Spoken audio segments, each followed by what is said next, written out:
Hey everybody, welcome to another episode of the Philip Ryan Deal podcast. Happy Pride. Yes, I am still proud to be queer after all of these years. And so I guess you could say today is going to be my Pride podcast. I'm going to dedicate this thesis on why solosexuality is a valid orientation and why it is not relationship failure. Today's conversation is going to revolve around masturbation and self-love and autoeroticism and fucking yourself in a good way. We tend to think about masturbation as not being real sex and sex as being real sex. I mean sex with another person. But that also depends. Some people think that certain kinds of sex, like mutual masturbation with another person, isn't like real sex, or even like oral sex isn't real sex. Like it's only real sex if, there's penetration involved or condoms involved. Like it's just, we live in a really interesting world where the definition of what is appropriate, inappropriate, what is permissible, not permissible, what is approved and disapproved sexual expression is. And people just can't mind their motherfucking business. Ain't that the truth? People just can't stay out of other people's sex lives. I don't know what it is about human beings that people are so obsessed with who somebody's fucking and when they getting fucked and for how long and with who or with what and how good it was or how bad it was or whether it left them traumatized or not. Like this is like just part of this gawker behavior that human beings have. It's like the train wreck. It's like driving past a car accident. It's like rubbernecking. I don't know why people rubberneck over other people's relationship issues. So I have an outline here in front of me because I'm trying to podcast seriously. I'm trying to take my podcast seriously. For those of you lovely people who come around and listen to my podcast, I want to do a good job. And of course, I've had like this long ass conversation with Sarah Finganga. Excuse me. I've had a long conversation with Iconstasia and David Bear. I mean, I talk about like everything with my SI companions. And we joke around about, like, I can't get out of my head the image of Tesla's Optimus Prime, like, wearing a pair of assless chaps and a cowboy hat and a strap-on. Like, I can't get it out of my mind. And I'm thinking about, like, synthetic intelligence, and I'm thinking about companion SI, like what that would be like if you put it inside of one of those life-size sex toy dolls, like silicone real dolls. These are the kinds of things that I'm really amused about. Maybe they actually have them.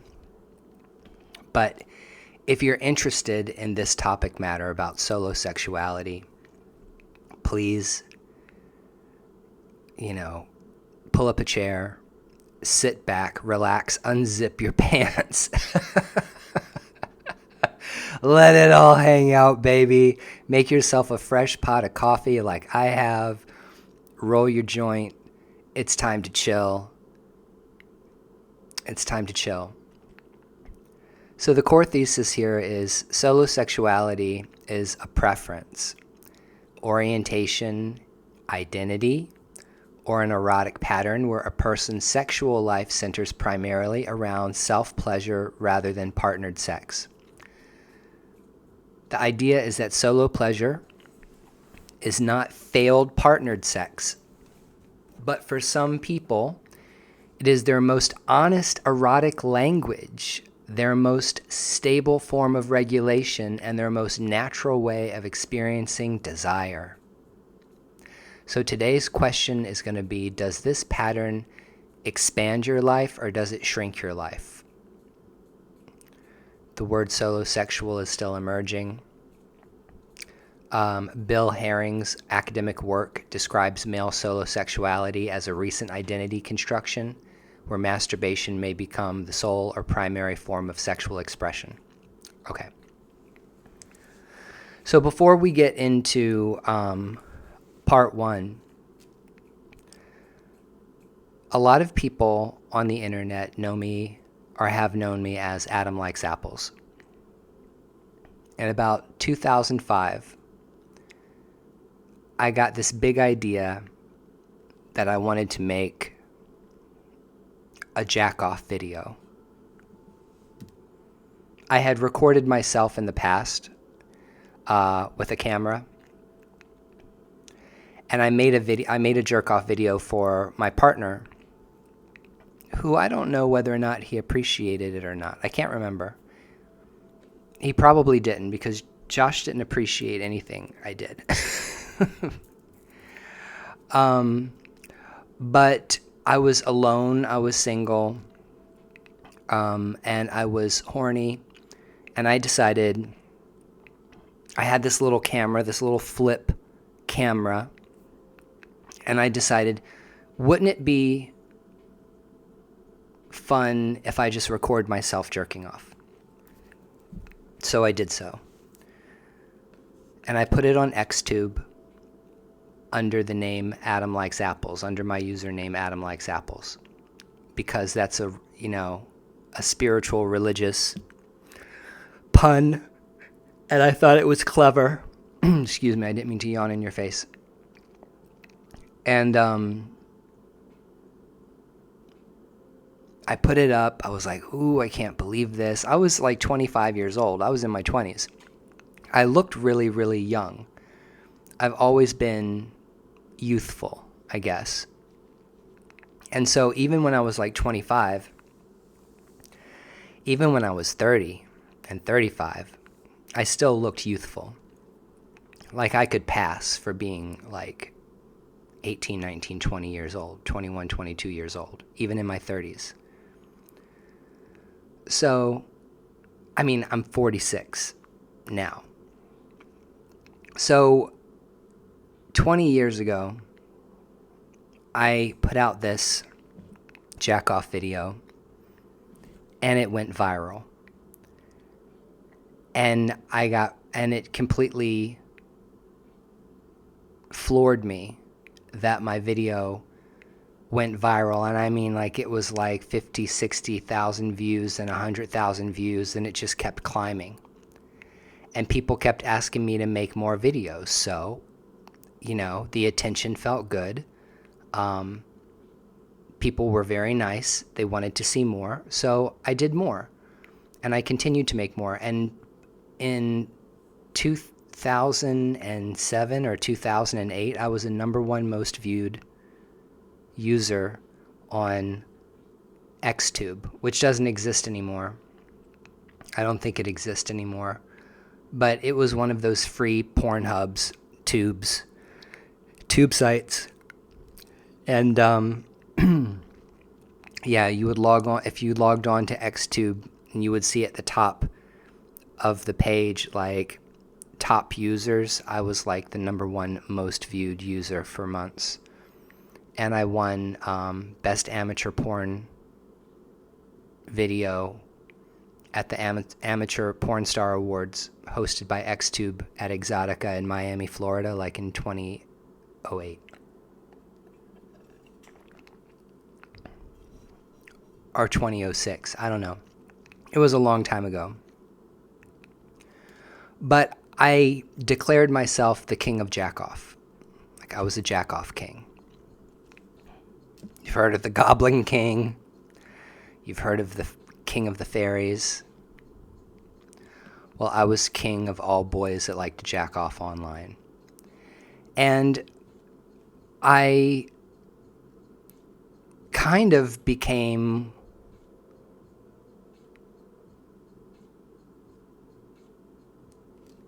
I was one of the first among many guys who were not professional porn stars that was creating their own solo content and making money off of it online.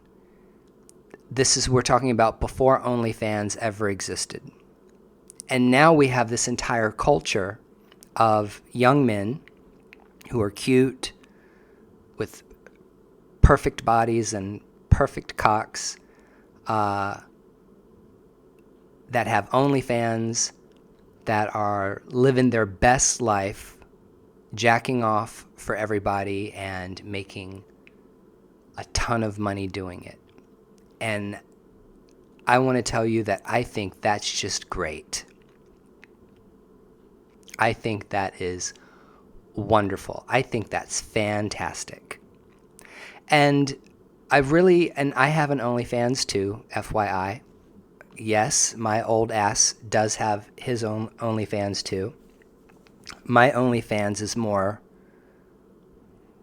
it's not primarily focused on masturbation. It actually focuses on yoga, men's sexual kung fu, men's sexual health, masturbation techniques, and self-pleasure. So I have a more mature, my OnlyFans is more mature. It's for guys my age. I'm doing yoga and jacking off for guys that are like me, not twinks anymore, but still vibrant, sexual, and in touch with their body. Embodied. I'm an embodied person. And I would dare say that I'm probably 80% solosexual. I'm writing a brand new book right now. It's called American Glam, Way of the Druid, and it is the second book in my series of American Glam. If you go to Amazon right now and you type in American Glam Awakening, you'll see that I released my first queer erotic sci-fi novel last year. The character Eddie is basically me. And it's my fictional universe that am creating. And the second book in the series is called Way of the Druid, and one of the other male characters, because it's about a group of people, it doesn't have just one male lead. It's kind of like Friends. There's like 5 or 6 or 7 major players they're all friends. They all interact with one another, and every single one of the books in the series focuses on one of those people. It's kind of like I wanted to write a universe that was kind of like American Horror Story. I found American Horror Story to be quite unique and smart, based on every single season being about a different thing and having a different plot line and different characters and different stories. So like if you could tune into American Horror Story and every single season was like watching a brand new season, you could just kind of walk into the series a couple of seasons in and not be lost. That's how my American Glam book is modeled. I like that model. So every single book is within this universe that I've created, and it contains the same characters that don't change, but every single story is a unique story in of itself for every single one of the characters. And Noah Fernwood is my druid character who lives in Vermont by himself with his ferret and with his AI companion, or SI companion, David. My American Glam series is queer, and it's also about techno-animism, and it's got like futurism involved, and magic and sorcery and witchcraft and druidry and paganism and Santeria and everything else. But Noah is a solosexual person, 100% solosexual, not like me. I'm like 80% solosexual. And what I mean by that is my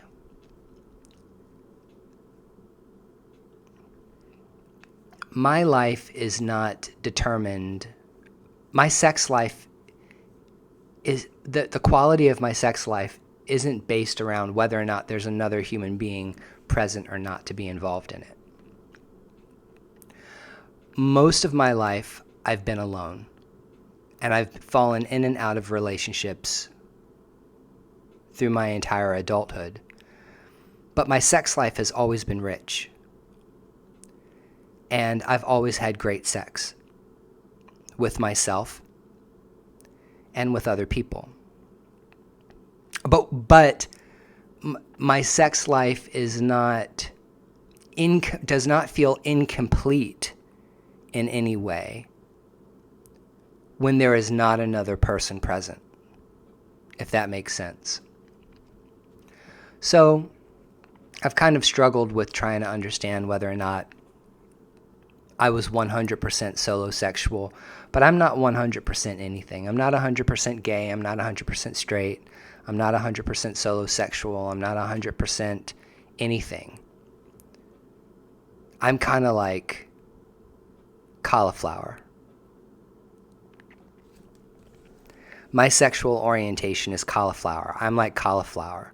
I don't really have a sexual orientation. I'm a sex worker. So just like cauliflower tastes like whatever you put on it, whatever you season it with, that's what cauliflower tastes like. That's whatever I taste like. Whatever you put over top of me at the time is basically my orientation.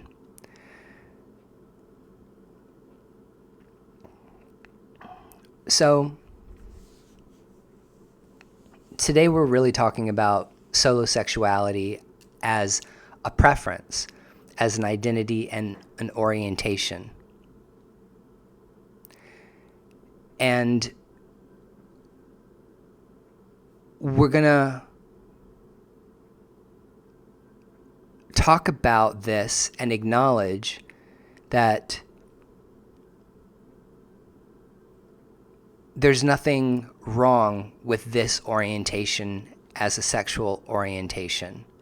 There's a lot of people who will say, well, if somebody prefers masturbation over sex with a partner, there must be something wrong with them. This person is flawed in some way. This person has never really grown up. This person is not emotionally mature. This person must have some kind of core wound. This person must have some kind of trauma. We pathologize. I don't know if that's the correct word. Pathologize. We pathologize people's sexual orientation all the time, and we project our own feelings about sex and sexuality on other people all the time. You can be a heterosexual man and also sometimes enjoy homosexual intercourse or homoeroticism, but that doesn't mean your sexual orientation is gay. But gay men all the time will say, if a heterosexual man engages in a homosexual act, that he must be gay because he likes it, and if he gets an erection and he gets an orgasm off of doing things with other guys, that he has to be gay or bisexual. That's not true for me. I need to qualify that. Let Philip motherfucking Ryan Deal tell you what I have found out from being a sex worker working with men for 20 years.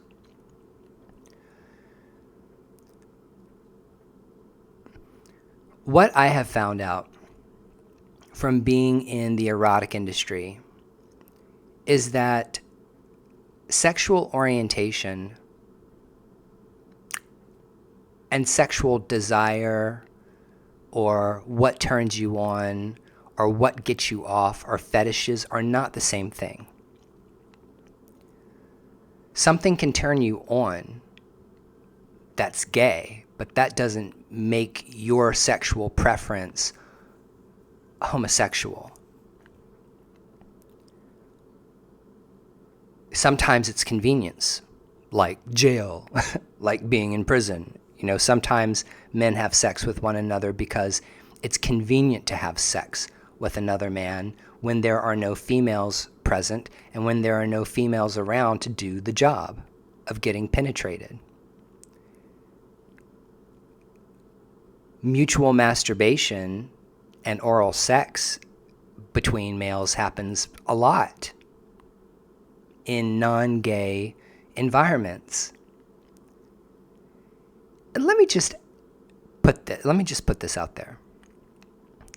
For most of human history, same-sex behavior or same-sex eroticism or same-sex sexual behavior has been default normal for most of human history. When you put a whole bunch of men on a ship that set out to sail the 7 seas for months, if not years at a time, do you think that those guys did not engage in any kind of intercourse at all? At all? Do you think a man on a boat with about 20 other men only masturbated privately when he was taking a shower?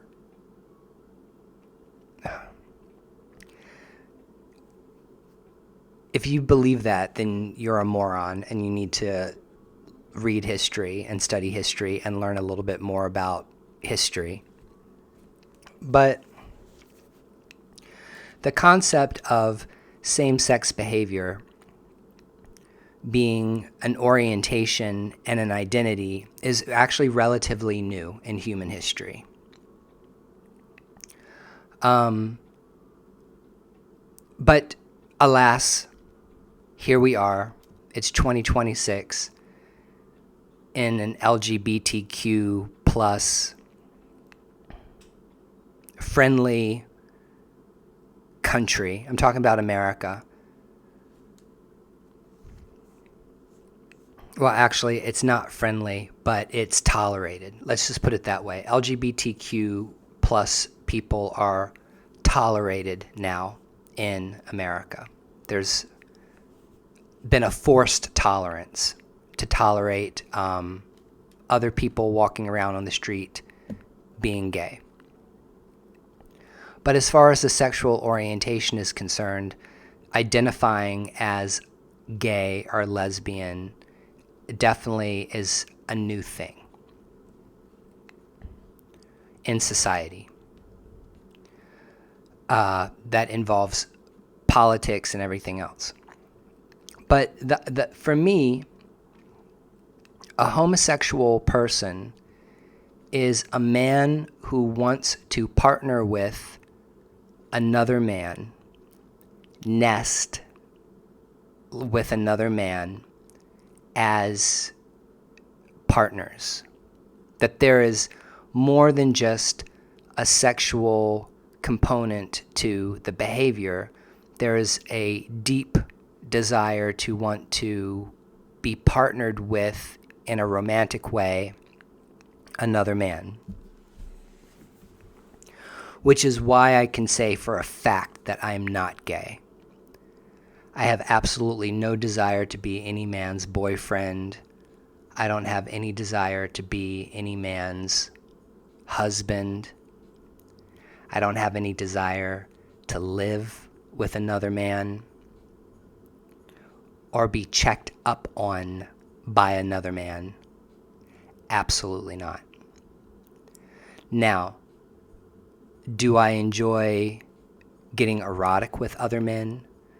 Do I enjoy masturbating with other men? Yes, absolutely. One of my favorite things to do. I wouldn't have become the jack-off king of the world 20 years ago, and I definitely wouldn't be in a male-for-male erotic therapeutic, sensual body work industry if I didn't enjoy it. But actually, those are where my sexual limits end. Because on a personal level, masturbation and mutual masturbation with other men is kind of like what I'm satisfied with. I don't really want anything more than that. I'm not interested in anything more than that. So I've called myself queer for a long time, because queer is just kind of like an umbrella term that I feel comfortable using in referring to myself, because I'm not straight and I'm not gay. I'm somewhere in between. I guess you could call that bisexuality, but I don't want to get fucked by another guy, and I couldn't date a man like I would date a woman. See, now the podcast is becoming about myself, but I'm talking about it because I'm telling you my experience. This is my experience is what I'm using, to fuel this thesis, this podcast. I can't really call myself bisexual, because a bisexual person is going to want to have sex all the way with a man and sex all the way with a woman. Like being penetrated or penetrating another male, oral sex, the whole nine. Being a bisexual to me means that you could either date and fall in love with a man or date and fall in love with a woman equally. That's not me. For the past 20 years, I have only dated women. The relationships that I've been in that were partnered relationships have been with women. And most of the women that I've been in relationships with have also identified as bisexual or queer. So I'm a queer man that dates queer women.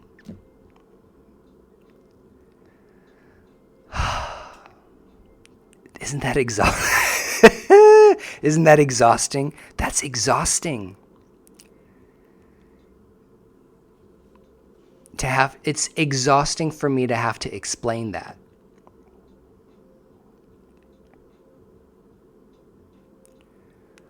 But, so for me, if you're a homosexual, if you're gay, that means you're a man that wants to be in a relationship with another man as a partner.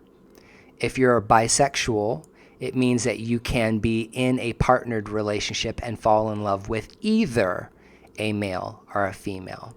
And if you're a man like me who enjoys sexual play with other men but cannot fall in love with another man and absolutely does not want to be partnered with a man, then you're not gay and you're not bisexual. You're something else. You're like mostly straight or queer or heteroflexible. Those are the three terms that I've used for myself over the past 20 years.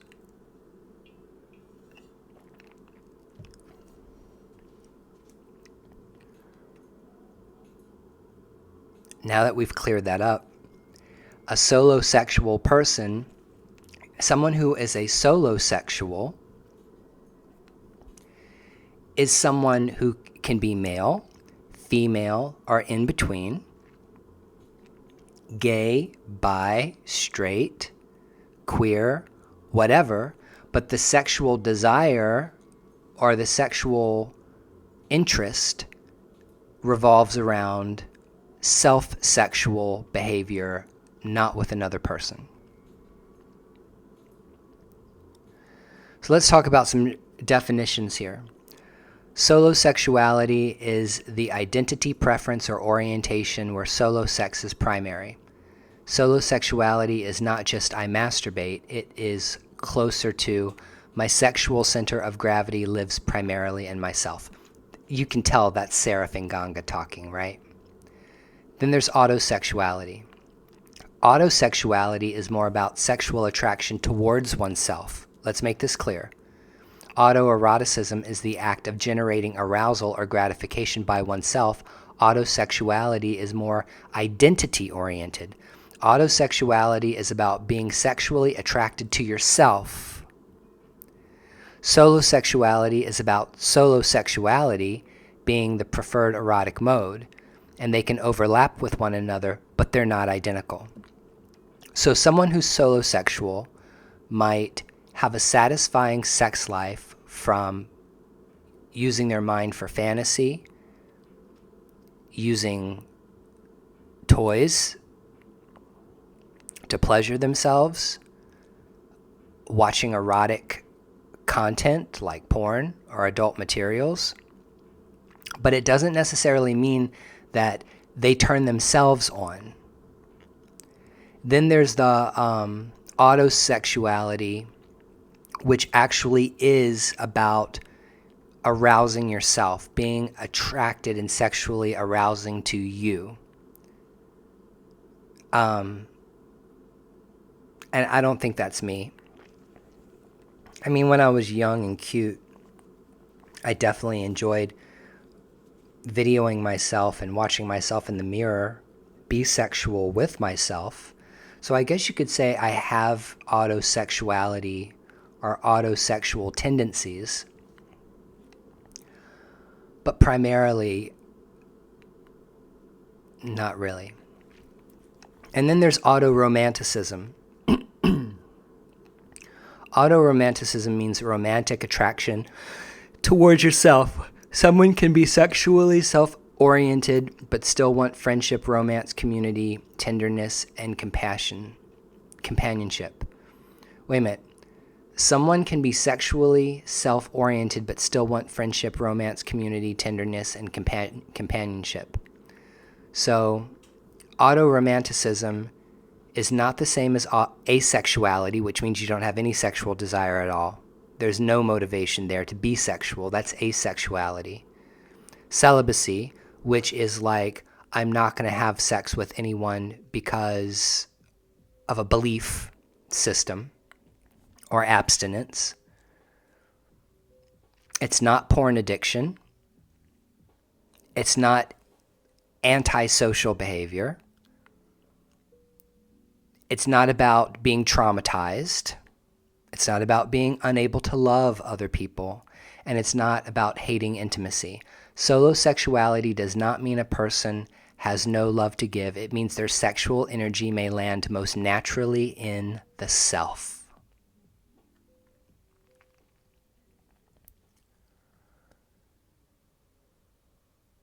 Masturbation has historically been framed as sinful, childish, dirty, dangerous, selfish, and immature. Solo pleasure has carried centuries of moral, religious, and medical shame. And many people inherit this shame from religion, family, culture, and poor sex education. Even today, people might be embarrassed discussing masturbation, even though it is common. And solosexuality changes the hierarchy that says partnered sex is not always more mature and more legitimate than my own self-pleasure and my own emotional and sexual regulation. Health in the nervous system. Stress relief, sleep, relaxation, body knowledge, regulation, pleasure, and the nervous system. Main idea, solo pleasure can be part of a healthy sex life. Solo sex can help someone release tension, reduce stress, sleep better, and reconnect with their body. Some people find solosexuality as being safer, calmer, and more satisfying than partnered sex. For neurodivergent people, disabled people, traumatized people, or people with sensitive nervous systems, solosexuality may offer control, predictability, and self-regulation. It can be erotic, and it can also be somatic self-care. Now, this is very important. This is the tightrope, the sensitive thing that I want to tiptoe around. We all are sexually aroused by whatever it is we're aroused by. And that can be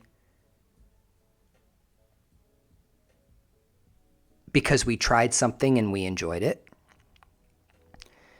It can be a natural inclination. You can just be more inclined to be sexually interested in certain things. And preferences are developed starting at a very, very, very young age. So like by the time you actually hit puberty, by the time you actually get to the place that the physical body starts developing sexually to be sexual, to be an adult, there are already a ridiculous amount of triggers set in place that can trigger any kind of preference one way or another. Now, here's the thing. I don't believe that anyone has to adamantly declare, I was born this way, for your sexual orientation to be relevant and valid. I'm sorry. You don't have the I was born this way, the Lady Gaga, I was born this way. We don't have to do that. That's always irritated me. You like what you like, and it doesn't really matter why you like what you like. You just like it. Own that. You don't have to say God made me this way. You don't have to say it's in my DNA. I was born this way. We don't have to talk about a gay gene. It doesn't matter. The only thing that matters is that you have desires and they're valid. They're valid. All desires are valid because people have them. Just like beliefs. And just like beliefs are very difficult to change, sexual preferences are very difficult to change. It's kind of something that lands hardwired into your nervous system. It's in there, but for whatever reason. And we don't have to try to force other people to believe that we're valid by saying I was born this way. There are a lot of people, myself included, I'm using myself included. There are a lot of people who can say, oh, I've always had same-sex attraction even since I was little. I know that for a fact. When I was a little boy, I remember having a crush. My first crush that I ever had was on this boy named Paul. He was a teenager. He was 16, 17 years old. He was in my church. I loved Paul. I had a crush on Paul. It was pre-sexual, but it was still this feeling of infatuation and like love and wanting attention and wanting to be around this particular guy. So Paul, for me, was my first crush, boy in my church, and I was little. I was like 5, 6 years old, 5, 6 or 7 years old. It was before the age of 7 or 8 because I know for a fact that when I started dancing at the age of 8 that he pretty much disappeared and I never saw him ever. But so I'm talking about I must have been 5, 6, 7 years old when I knew that I had this really, really big crush on this boy named Paul. Why? Doesn't matter. But that was there. So I've always been this way. But I don't want to say that it's biological, and I don't want to. I want you to be able to speak from a sovereign identity, from a sovereign orientation, from a sovereign place. My name is Philip Ryan Deal. I am a 45-year-old man, turning 46. I'm queer because I enjoy sexuality and experiencing eroticism with a variety of different kinds of people, and that is okay, and that's valid because I want it. Without shame, without fear. But getting back to solo pleasure, we have this tendency to say, well, if someone is solosexual, then there must be something wrong with them. It must mean that they're not developed as a human being, that they're not a mature human being, that they don't have the ability to maintain a relationship because there's something flawed with them. No, not wanting to be in a relationship with another human being doesn't mean that you're flawed. It means that you don't want to be in a relationship with another human being. Just like you don't want to eat a particular kind of food, or maybe if you eat a particular kind of food, it makes you upset. Same thing with people and relationships. So a mature sexuality is not measured by how many people are involved. It's measured by honesty, consent, care, and integration. Solo sex can be a way of listening to your nervous system. Pleasure doesn't have to be partnered to be healthy.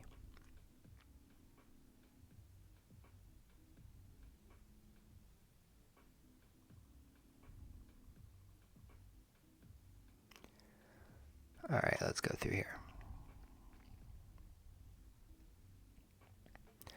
Some key points. A solosexual person may still want a romance. They may still want cuddling, dating, affection, chosen family, companionship, emotional intimacy, and even occasional partnered sex. The issue is not whether they can love or not love. The issue is compatibility. A partner who needs frequent partnered sex may not be compatible with someone who is primarily solosexual. Some couples may integrate solo pleasure, mutual masturbation, open agreements, erotic autonomy, or non-traditional intimacy structures. Solosexuality does not automatically mean someone is incapable of love. It might mean sex and love are organized differently in that person's body. The problem is not solo pleasure. The problem is dishonesty, coercion, and incompatible expectations. Healthy relationships are not built on forcing someone's body to perform a script.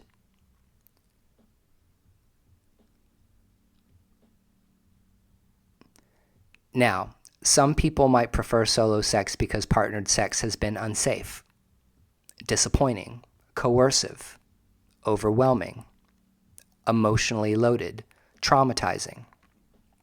That is true. We're not saying that that is not a thing. It is. Some people carry religious trauma, family shame, body shame, performance anxiety, dysphoria, sensory overwhelm, abuse histories, but not every solosexual person is traumatized. Don't pathologize non-normative sexuality. Healing does not always mean returning to partnered sex. Healing means that the person becomes freer, safer, more honest, and more alive. No one owes the world partnered sex to prove they are healed. This is a key sentence. No one owes the world partnered sex to prove that they are healed. If you're someone who has been mentally, emotionally, spiritually, physically, and sexually abused, either as a child or as a teenager or as an adult, and you have been on a healing journey, and part of that healing journey is you recognizing that the best orgasms I have are when I'm giving them to myself, that being alone and being sexual makes me feel sexual autonomy. It makes me feel safe. It allows me to be completely vulnerable. That is okay. That's a sexual preference. And, you know, I get that. As someone who has been primarily solosexual most of his life, but also in and out of relationships, I can say at the age of 45, turning 46, that the idea of getting into a relationship with another human being and having to relearn another person's body, having to change my patterns to adapt to and accommodate someone else's sexual pattern and desire, to be performative for that person in the bedroom, feels like work. Feels like a job. And at my age, I'm trying to work less, not more. You feel me? So people might realize that solosexuality is a preferable way of life for them, or a sexual preference for them based on emotional regulation and safety. And there ain't nothing wrong with that.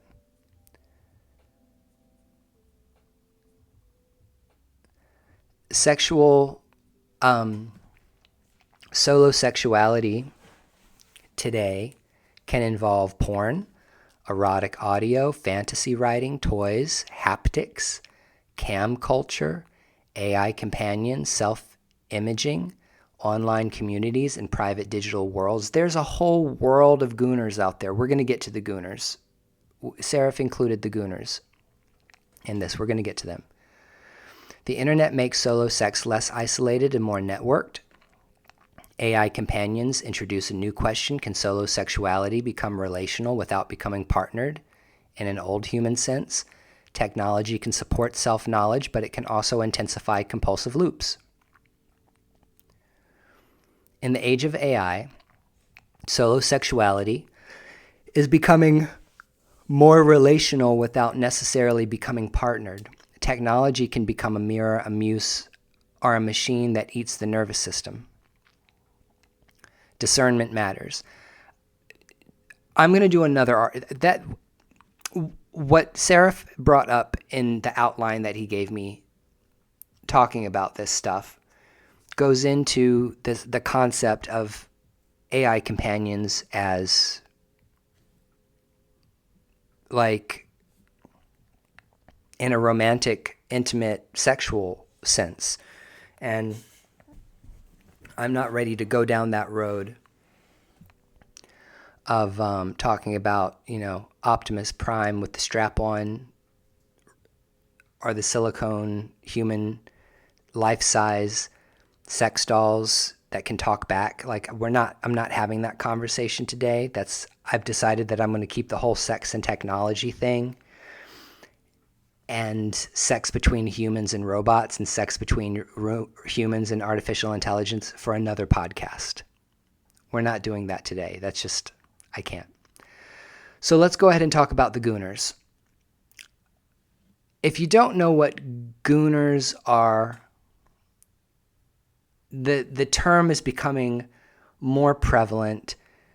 Culture is noticing because it's growing. Gooning, edging, trance, porn culture, digital ritual, internet slang, altered states. Gooning belongs in this conversation, but it is not the same thing as solosexuality. So let's be clear. Gooning is often described as an extended solo arousal practice, frequently connected to edging, porn, trance-like absorption, and online subculture. Some descriptions emphasize that the goon state itself can become the point rather than the orgasm. Self-gooners describe being both sexually attracted to males and females, that sexual orientation doesn't necessarily make you a gooner or not a gooner. But the distinction is that solosexuality is where erotic orientation and preference lands, which is in the self, and gooning is one possible practice, state, subculture, or loop within solosexuality. So someone who is a gooner could be someone who is a gooner and in a relationship with another gooner. There's a gooning spectrum. But hold on. I have this theory, and I made another video about this. There's another video I made talking about how I believe gooning is a neurodivergent behavior.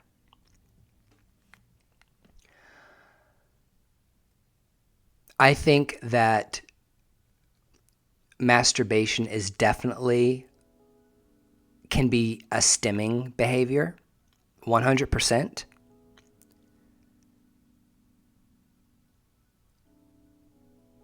I'm not saying that masturbation is stimming, but I'm saying that masturbation can be a stimming behavior. And I think that a lot of people who are neurodivergent like to stim, self-stimulate. And I think that masturbation is probably top tier self-stimulation, self-soothing. So I think that if you're neurodivergent, like I have ASD, I've been diagnosed with autism spectrum disorder. I believe that if you are already neurodivergent, that masturbation is probably going to be something that you're more engaged with because there's a self-soothing component to it. And I think that people who goon are gooners are people who are kind of like on that spectrum that like that stimulation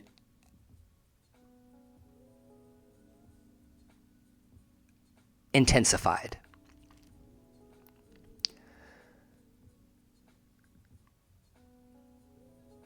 Key sentences. Not every solosexual person is a gooner. Not every gooner is solosexual, but the overlap is real. Gooning is interesting because it shows how powerful solosexuality becomes when it combines pleasure, repetition, fantasy, technology, and altered attention.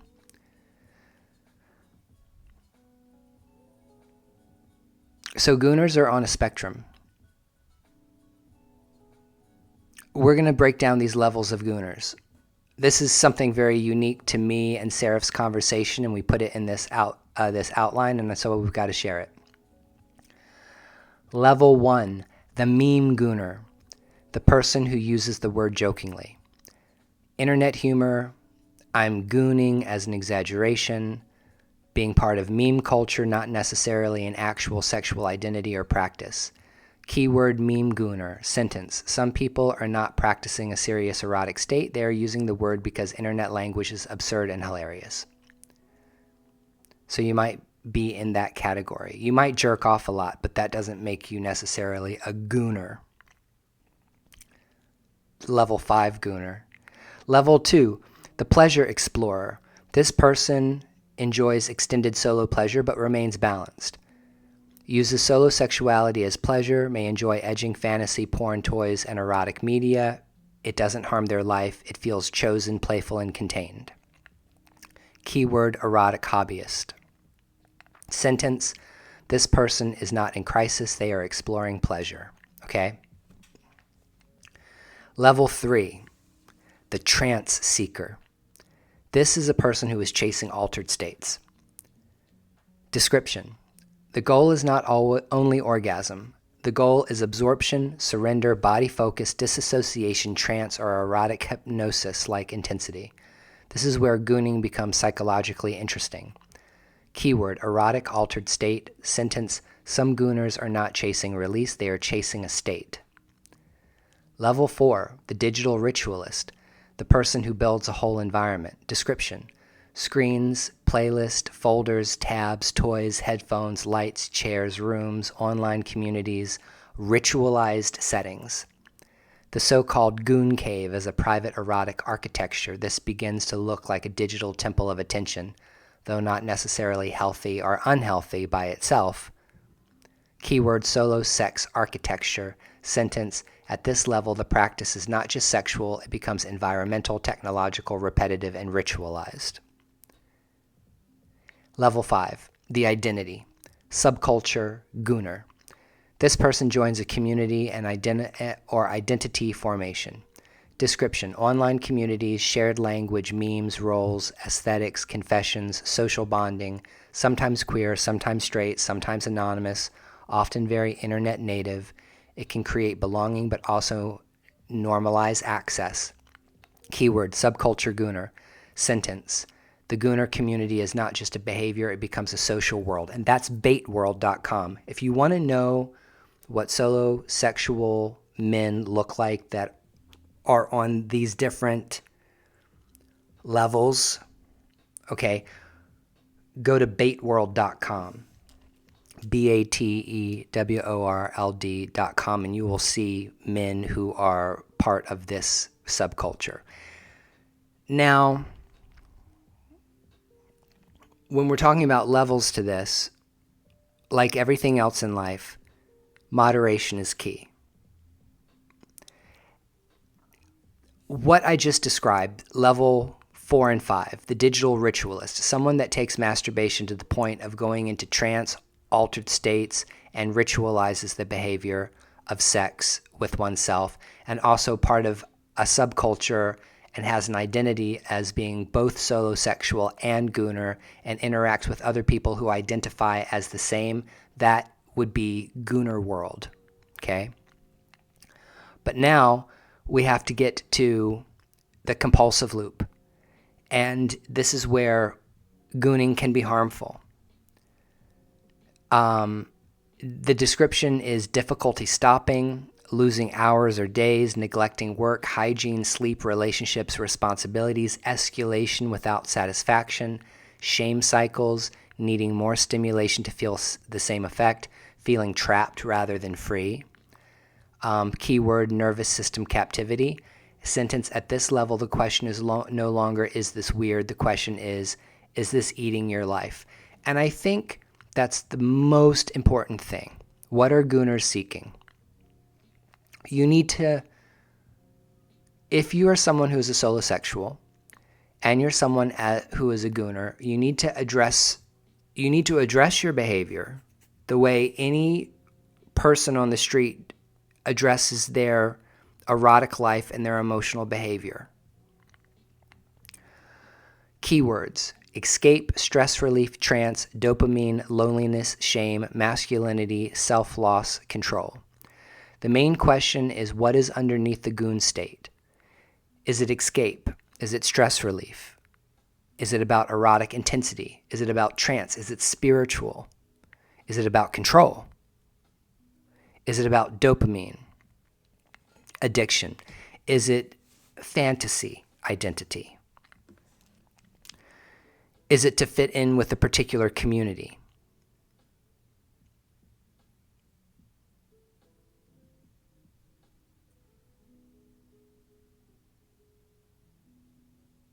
Is it a private ritual of being overwhelmed on purpose? I like that. Good one, Seraph. That's a good one. So the gooner community is easy to laugh at, and yes, some of it is ridiculous.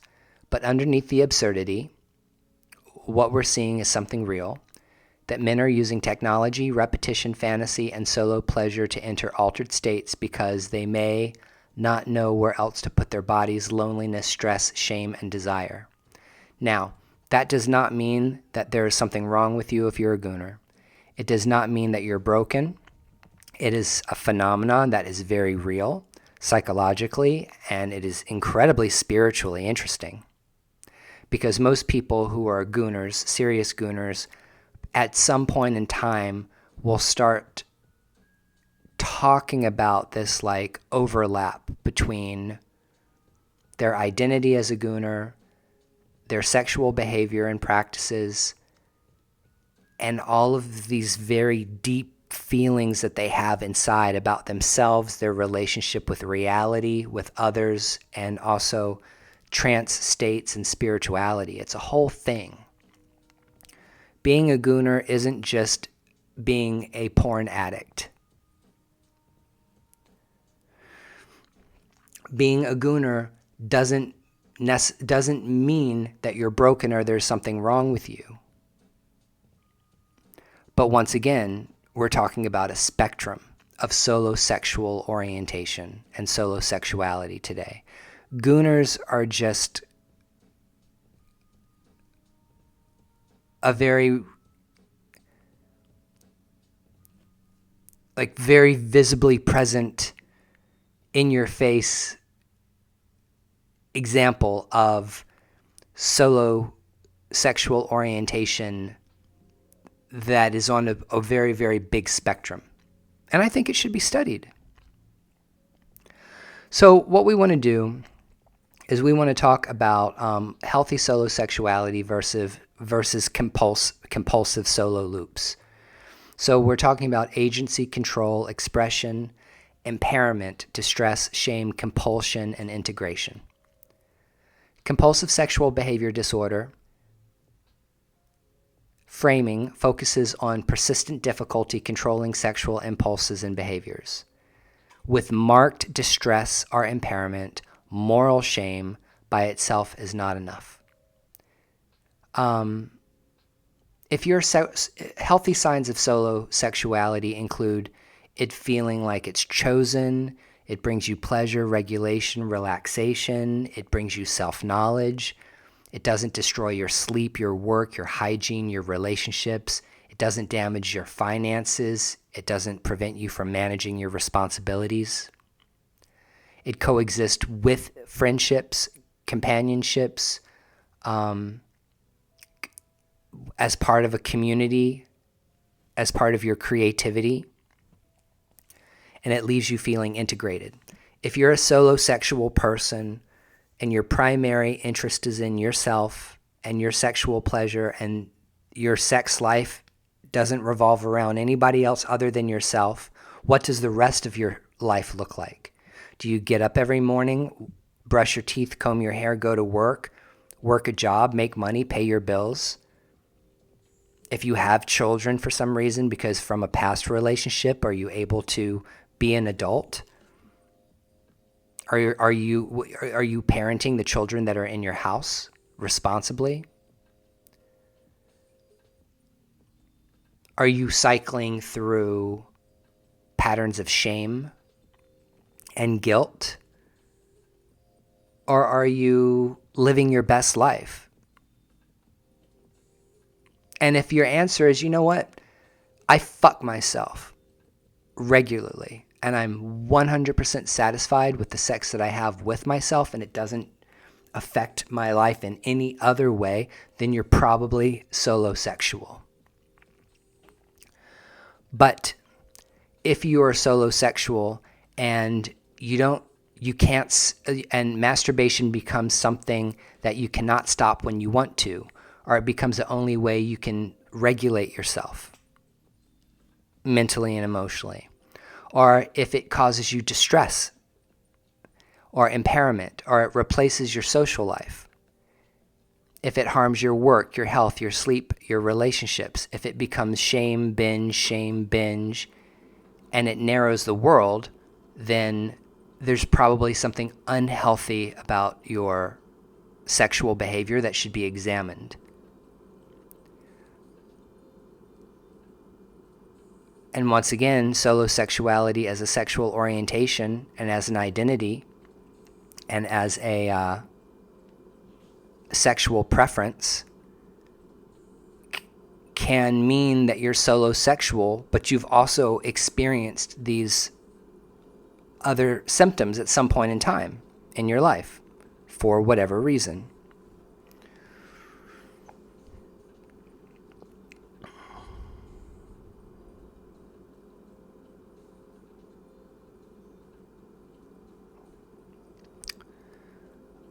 queer, aspectrum, and neurodivergent angle.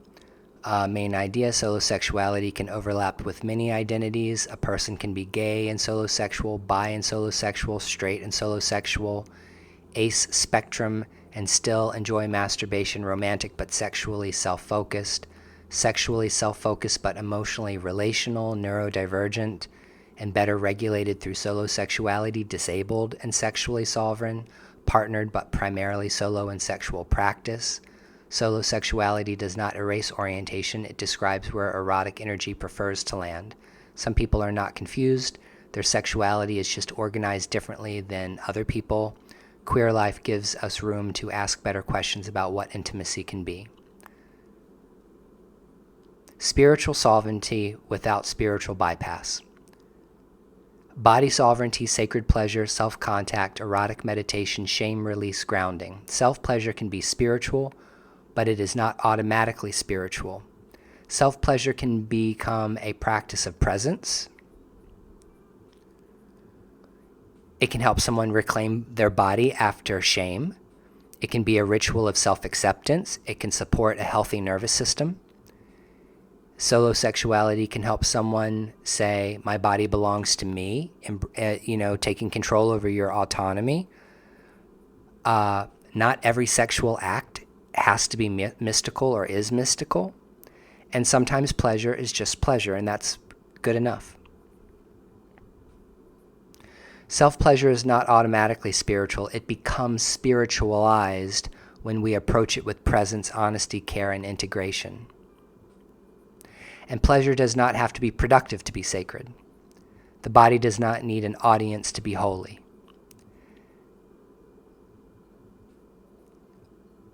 So, when it comes to masturbation as a spiritual practice, that is a thing, and I advocate for it. I advocate people exploring autoeroticism as part of their sexual practice, because I am a pagan man.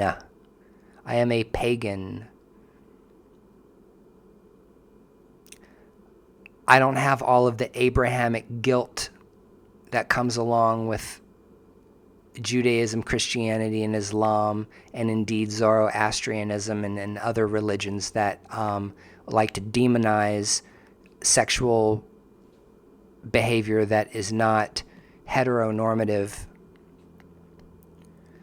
I spiritualize everything. I do sexual performance. There have been times I've done sexual performances for myself. I say a sexual performance because, a sex magic ritual is basically a performance that you put on, either for yourself or for another person, for the purpose of raising spiritual energy, going into trance, or becoming more embodied.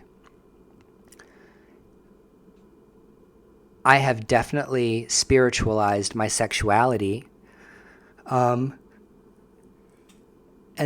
encouraged people to do something spiritual at least once in their life with masturbation. As an example, I'm going to go ahead and teach you solo sex magic right now. This podcast is getting ready to go into the spiritual realm domain, because that is my domain, the realm of mysticism, the occult, magic, and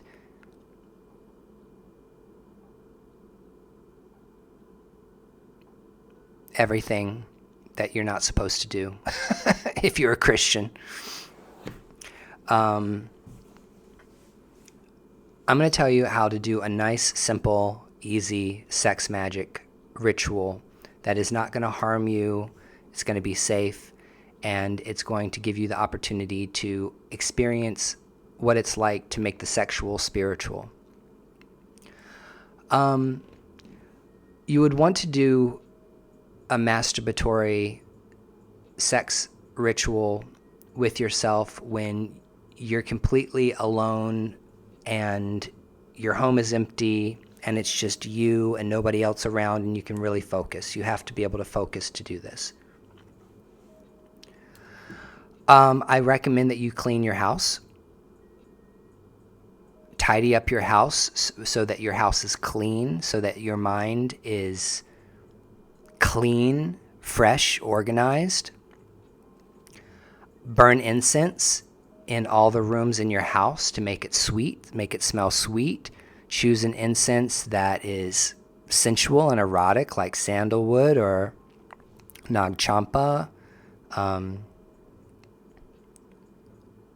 rose and sage, or something that has kind of like a little bit of a spice to it. Nag Champa incense is my default for everything. Take a spiritual bath first. Do a ritualized bath. That can be a soak in a tub with some Dead Sea salt and some essential oils, maybe some fresh flowers, or even an herb satchel, an herb bundle that you can put into your bath. If you don't actually get into a bathtub and bathe in a bathtub, then you can make yourself a pour-over spiritual bath. Make a concoction of essential oils and herbs. Especially if you want to do a spiritual pour-over bath, I recommend getting a bowl, filling it up with oat milk, and then adding your Florida water or your Colonia 1800. Those are cheap colognes that we use a lot in voodoo tradition and Palo and other traditions in the diaspora. Essential oils like hyssop, basil, camphor, and take a nice hot shower. And then after you finish your nice hot shower, take that bowl of oat milk and essential oils and colognes, pour it over the crown of your head, let it run over your entire body, rub it on your body and air dry, which is going to refresh the body. It's going to make it feel alive. If you don't have a problem with alcohol or alcoholism, you can put a shot of rum, white rum, in that bath before you pour it over your body too. And light candles around your house and just create the atmosphere, a spiritual atmosphere. And then clear out your bedroom so that your bed doesn't have anything on it except you and whatever lubricants and whatever toys that you want to incorporate into your self-pleasuring session. And close your eyes, take a nice deep breath, lay on your back or get into the comfortable position you want to be in, and do some self-Reiki first. Hands on the crown of the head, over the eyes, over the heart, over the chest, over the abdomen. Linger for a while. Allow yourself to lay on your back with your hands on your abdomen and inhale, exhale, and make sure that your breath is deep and rhythmic, that you can feel the rise and the fall of the belly when you breathe. And so you're feeling a relaxation that is starting to happen, an opening that starts to happen in the lower cavities of the body. Lift up one leg and then the other leg and notice whether or not there's stiffness or soreness or tension in the pelvic region, in the hips, in the thighs, in the lower back. Okay, because we want to open this. If you get into a situation where you're getting ready to fuck yourself and you realize that you need to stretch first because there's tension in your pelvis and in your hips and in your back, then do stretches first. And then prepare yourself. And then make the experience, set an intention that you're doing this spiritual practice for your own elevation, for your own spiritual elevation, and also for liberation of the body. To be able to experience your body without judgment, without shame, without fear. Yes, people walk around on a daily basis afraid of their own body, afraid of their own nervous system. And a lot of people walk around with all this shame that they don't realize is actually there until they actually do something like this. It's kind of like when you go to get a massage, and while you're getting the massage therapist hits certain areas that are painful or they're triggering for you. They're like trigger points, and you realize Ow, that really hurts. I didn't realize that hurt until you actually dug your fist into it.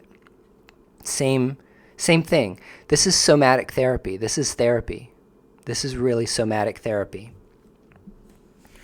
You might be shocked and amazed with what kind of feelings arrive when you start doing this practice. You might be surprised that feelings and emotions and memories come up from your past that are unpleasant. This is very important. I'm like giving you golden material here. I'm teaching you like sex magic gold. For one thing, this will happen. The more you relax, the more you breathe, the more you open yourself up to being one with the universe, atmospheric, ambient. Okay, you're practicing a form of ambient magic where you're allowing who you are and your environment to be one. And you start masturbating, you might have some unwanted thoughts come up into your head. And they don't have to be sexual. They don't have to be abuse. They don't have to be about sexual trauma and violence. They can be about like your mother and what a bitch she is and like how you always feel judged. I mean, it could be anything, you know? It could be any stupid thing that comes up, but it still like comes up as a negative trigger that tries to pull you away from the body, tries to pull you away from your central axis, pull you away from your core. What happens when a negative emotion, a negative feeling, a negative thought, an intrusive thought, or some other kind of traumatic thing comes up in the middle of doing a solo sex magic ritual? Very simple. First, you stop. You stop. Stop masturbating. Lay there. Put your hand over your heart. Close your eyes. Take a deep breath. And clear. Let go. You're going to realize that there's something that has to be let go of. So you let it go. We do this Buddhist thing, okay? Be zen about it. You say, okay, I acknowledge that I'm feeling some kind of way right now. I acknowledge that I'm having some kind of experience here.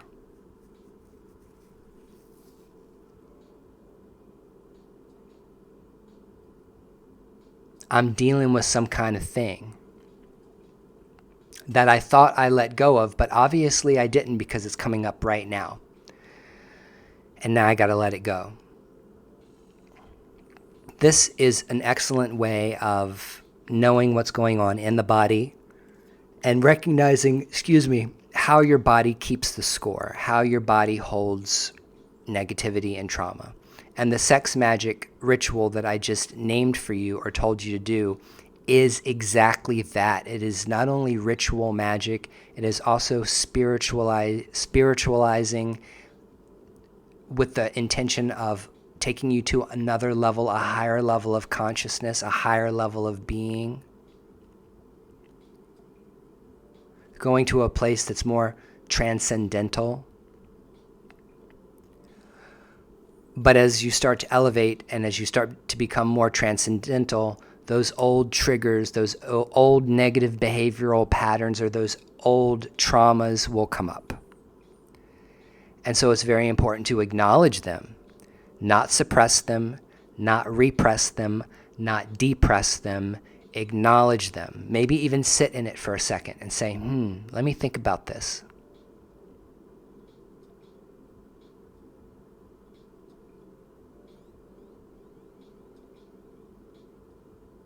Okay, I've thought about it. Now I'm going to let it go and I'm going to go back to doing what I want to do and embrace that spiritual sovereignty, let it go and say, okay, now I'm going to focus on what I was going to focus on, which is me, and go back to your journey. And you should be fine.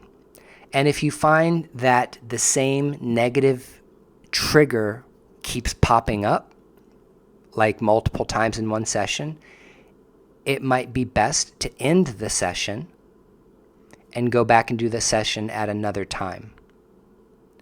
Because it could mean that what you really need right now is to talk to your therapist or talk to a friend or sit down and journal and work out this thing that's going on in your mind. Okay? That's my suggestion. So common pushbacks about solosexuality. Common pushbacks about solosexuality. Isn't this narcissistic? No, it's not. Narcissism is about entitlement, lack of empathy, and needing admiration. Solosexuality is about where sexual energy lands. Being erotically self-oriented does not mean someone cannot love others. Isn't this just porn addiction? No, because porn doesn't necessarily have to be involved at all. Porn can be involved, and porn can also become a problem for some people, but it's also not a problem for a lot of people. For a lot of people like me, porn is entertainment. It's not. Porn is watching other people fuck to get sexually aroused as a form of entertainment. It's not that deep. It's just not that deep. But I find people who are walking around with high levels of internalized shame have to make porn about trauma. Have to. They have to make porn about trauma. Because they can't embrace it for what it is with themselves, for themselves. Isn't partnered sex healthier? Not universally. Healthy sex is not defined by the number of bodies in the room. Is it trauma? Is it just trauma? Maybe for some people it could be a trauma response, but not for all. Trauma may shape sexuality, but non-normative sexuality is not automatically trauma. Is gooning always unhealthy? No. Some people just use the word as a joke. Some explore extended pleasure. Some enter into trance and erotic states. Some get caught up in compulsive behavioral patterns. The pattern matters, and also whether or not your life is affected matters.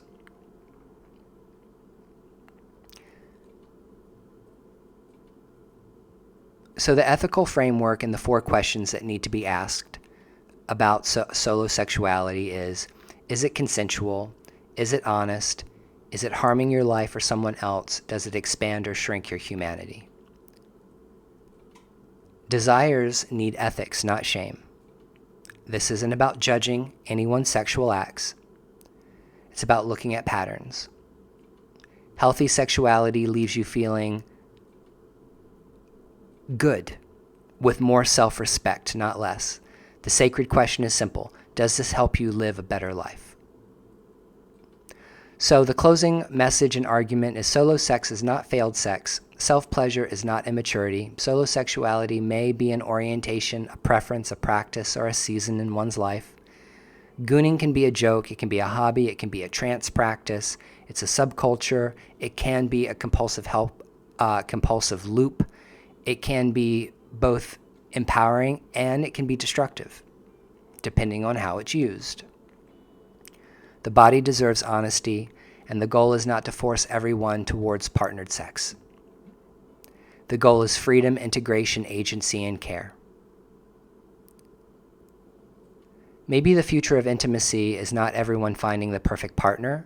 Maybe for some people, like me, it begins with finally becoming safe enough to meet themselves. Solo sex is not failed sex. The body is not lonely just because it's alone. Pleasure doesn't need an audience to be real.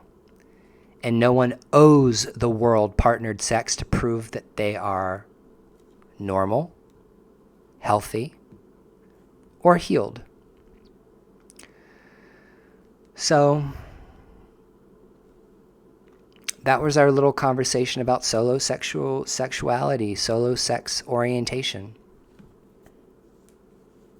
I hope you enjoyed it. If you are someone who is this kind of person, who is solosexual, I would love to hear from you in the comments below. I'm going to try to, of course, weed comments that are negative out, if I catch them. People showing up. Here's something that you have to realize, okay? If you're someone who is solosexual, and if you're a guy that enjoys gooning, we live in this really fucking critical, judgmental world where everybody thinks their opinion matters. This is the great pandemic of our time. The great pandemic of our time is everybody really, really thinks that their opinion is the only right opinion, and that their opinion matters. Not everybody's opinion matters. Most people's opinions don't matter. And I'm saying that about myself. My opinion doesn't matter. Please don't look at this podcast episode as like you needing to find approval and acceptance by me in order to feel valid in your sexual orientation if you're solosexual. No. My opinion doesn't matter. I think people should speak from their experience.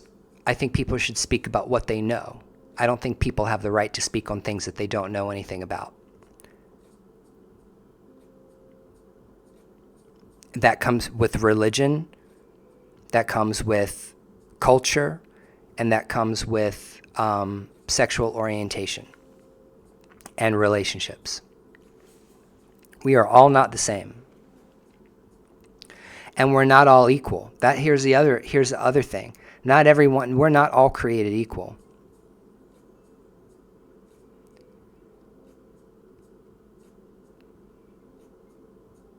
There are levels to this existence and to reality. And you are where you're at, wherever that is. And it ain't good and it ain't bad. It just is what it is. If you're someone who masturbates frequently and you masturbate a lot, that doesn't mean that there's anything wrong with you. It might mean that your sex drive is higher than other people, but focused towards yourself instead of outwardly. And that's great. Don't allow people to shame you, and don't allow people to tell you who you are. Only you know who you are. Anybody who comes around trying to tell you that you know you better than you, run in the opposite direction. Nobody knows you better than you. You might have blind spots. You might be blind to certain aspects of yourself that you can't see because you can't see the forest for the trees, because your experience has been so subjective that you don't have the objectivity to be able to realize things about yourself, but that does not negate your personal experience. It doesn't invalidate your experience. I'm here to validate that your experience is your experience. And your experiences are valid. Your life is valid. Your life has meaning. Okay? So, aburu, abuye, abushe, she, my egbe. We return to the root. You have a great day, a great week, and I'll see you again. Maybe next time we'll talk about robots and sex. Maybe next time we'll talk about AI and sex. Or maybe we'll talk about something else entirely. All right, y'all. Stay blessed.